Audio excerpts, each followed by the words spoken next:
Stock market లో invest చేసి మీ డబ్బులు డబుల్ చేసుకోవాలనుకుంటున్నారా? విజయవాడలో జరిగే సుందరరామిరెడ్డి గారి లైవ్ సెమినార్ కి అటెండ్ అవ్వండి. నమస్తే, welcome back to Suman TV. నేను మీ సంజయ్. ఈ రోజు మనతో పాటు ఉన్నారు తెలంగాణ హైకోర్టు అడ్వకేట్ శివకుమార్ చారి గారు. సార్తో మాట్లాడి అద్దె ఇళ్ల గురించి, అందులో ఉంటే వచ్చే హక్కుల గురించి కొన్ని విషయాలు తెలుసుకుందాం. నమస్తే సార్.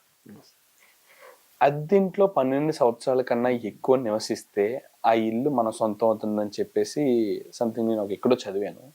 అది నిజమేనా? నిజంగా ఒక అద్దెంట్లో 12 సంవత్సరాల కన్నా ఎక్కువ సంవత్సరాలు నివసిస్తే ఆ ఇల్లు మన సొంతం అయ్యే అవకాశం ఉందంటారా? అది పచ్చబద్ధం అండి. అది యాక్చువల్గా అంటే సొంతం అవుతుంది అంటే ఏ విధంగా సొంతం అవుతుంది? ఆయనకి ఏమైనా డాక్యుమెంట్ వస్తుందా? ఆ అద్దె ఇంట్లో ఉన్నట్టు ఆయన దగ్గర ఏం ప్రూఫ్ ఉంటుంది? ఆ కరెంటు బిల్ ఆయన పేరు మీద ఉంటుందా? నల్ల బిల్ ఆయన పేరు మీద ఉంటుందా?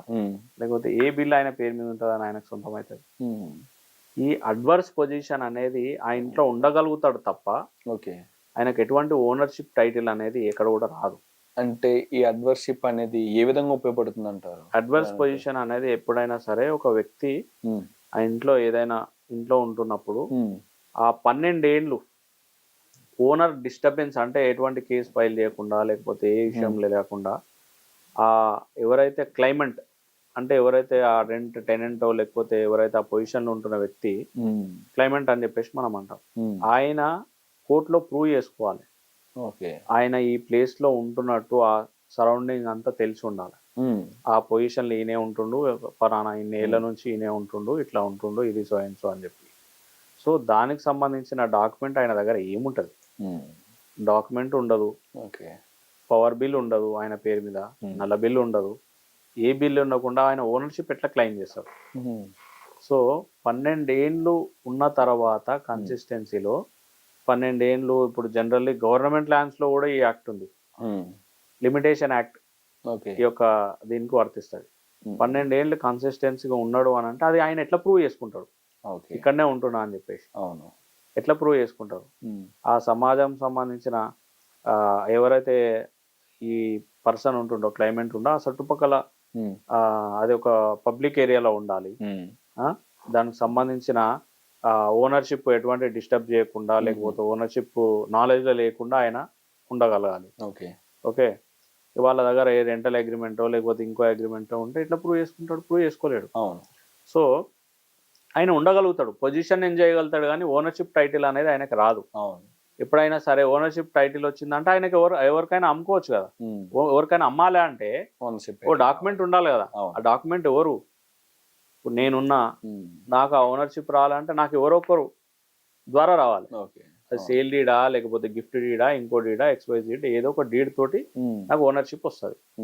సో నాకు ఎటువంటి డాక్యుమెంట్ లేకుండా నేను ఓనర్ ఎట్లా అవుతా అనేది క్వశ్చన్ ఇక్కడ.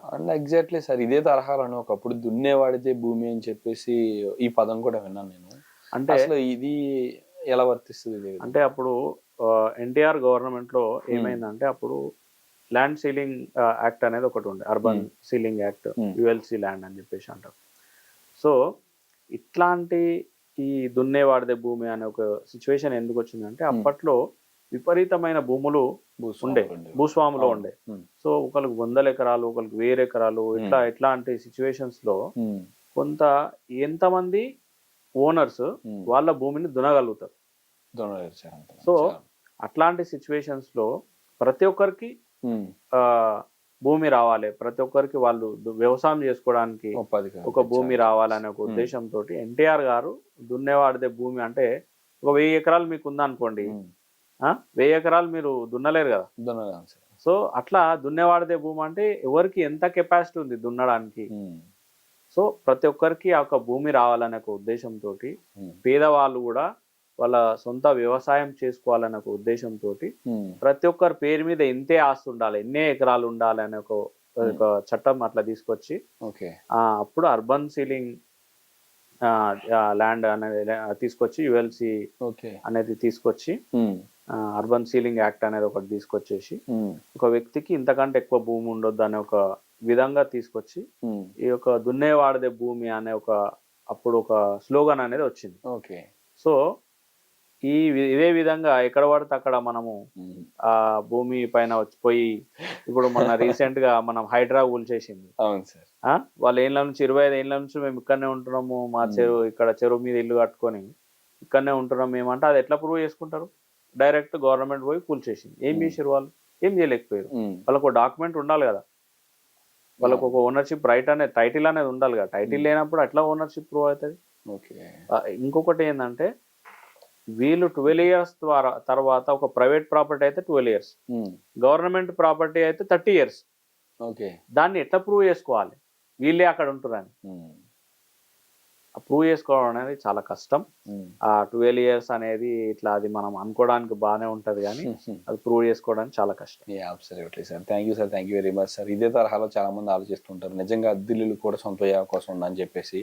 అండ్ అక్కడ లబ్ధి పొందడం అనేది పక్కన పెడితే ఆ అద్దెకి ఇచ్చిన వ్యక్తి నష్టపోతున్నాడు అనే ఆలోచనలు ఎవరు లేరు ఇక్కడ. అయితే రెంటల్ అగ్రిమెంట్ చేసే సందర్భంలో ఎట్లాంటి టెనెంట్స్ ఉన్న సిచ్యువేషన్స్ రెంటల్ అగ్రిమెంట్ చేయకుండా లీజ్ అండ్ లైసెన్స్ అగ్రిమెంట్ చేసుకుంటే వాళ్ళు ఎటువంటి క్లెయిమ్ చేసే అవకాశం ఉండదు. Lease and license agreement instead of rental agreement. So rental agreement place లో ఈ లీజ్ అండ్ లైసెన్స్ అగ్రిమెంట్ చేసుకుంటే జనరల్ గా 12 years వాళ్ళు కన్సిస్టెన్సీ ఉన్న తర్వాత కూడా వాళ్ళని ఖాళీ చేయాలంటే మనం ఎవిక్షన్ సూట్ వేసుకోవడం అట్లాంటి సిచ్యువేషన్స్ ఏర్పడతా ఉంటాయి కాబట్టి సో అట్లాంటి సిచ్యువేషన్స్ లో లీజ్ అండ్ లైసెన్స్ అగ్రిమెంట్ చేసుకుంటే ఆ టెనెంట్ అనేది ఓనర్షిప్ క్లెయిమ్ చేయకుండా అవకాశం ఉంటుంది. అంటే సార్ ఇప్పుడు రెంట్ కొన్న వాళ్ళ వ్యక్తుల్ని ఖాళీ చేయించే హక్కు ఇంటి వాళ్ళకి ఉండదు అంటారా? అంటే ఇంటి వాళ్ళకు ఉంటది, కాకపోతే అది మోరల్ కమ్యూనికేషన్ ద్వారా ఉంటది. అంటే మీరు ఇల్లు కాల్ చేయండి అంటే మీరు కాల్ చేసే ఉద్దేశం ఉంటే మీరు కాల్ చేస్తారు, కాల్ చేయకపోతే వాళ్ళు బలవంతం కోర్టు పోయి ఎవిక్షన్ షూట్ వేసుకోవాల్సిందే వాళ్ళని టెనెంట్ ని ఖాళీ చేయాలంటే. అంత ఈజీ కాదు టెనెంట్ ని ఖాళీ చేయడం. పోలీస్ స్టేషన్ పోతే పోలీసు వాళ్ళు పట్టుకోరు, అంటే పోలీసు వాళ్ళు మేము టెనెంట్ ని ఖాళీ చేయడానికి మాకు అథారిటీ లేదు అని చెప్పేసి వాళ్ళు పంపించేస్తారు. ఇదే తరహాలో మరొక వీడియో చేసుకుందాం సార్. మనం ఇదే సంబంధిత ఇబ్బందితో చాలా మంది బాధపడుతున్నారు. అంటే ఏ విధంగా అంటే ఇంకొక వ్యక్తి వచ్చి సంథింగ్ ఇంకొంచెం ఎక్స్ట్రా అద్దె ఇస్తాను, సంథింగ్ ఒక 1000 రూపాయలు 10,000 రూపాయలు నేను ఎక్స్ట్రా ఇస్తానంటే వాళ్ళకి ఇవ్వడం కోసం ఇప్పుడున్న వ్యక్తులను ఇష్టం లేకపోయినా బలవంతంగా ఖాళీ చేస్తున్నారు. ఇలాంటి సందర్భంలో వాళ్ళకి ఎలాంటి హక్కులు ఉన్నాయి అనే తరహాపై ఒక వీడియో చేసుకుందాం. అండ్ అబ్సల్యూట్లీ ఇప్పటి వరకు ఇచ్చిన వీడియోలో చాలా మంచి ఇన్ఫర్మేషన్ ఇచ్చారు sir. Thank you sir. Thank you very much. Hi, మొట్టమొదటిసారిగా మన విజయవాడలో క్లాస్ రూమ్ ట్రైనింగ్ అండి, 1 day క్లాస్ రూమ్ ఎన్విరాన్మెంట్ లో ఆఫ్లైన్ వెబినార్ జరగబోతుంది. అండ్ ఇంట్రెస్ట్ ఉన్న పార్టిసిపెంట్స్ ఈ కింద స్క్రోల్ అవుతున్న నెంబర్కి రింగ్ చేసుకొని సీట్ బుక్ చేసుకోండి. దీంట్లో ETFs, index funds and mutual funds మీద completely and hand folding experience మీకు ప్రొవైడ్ చేయబడుతుంది.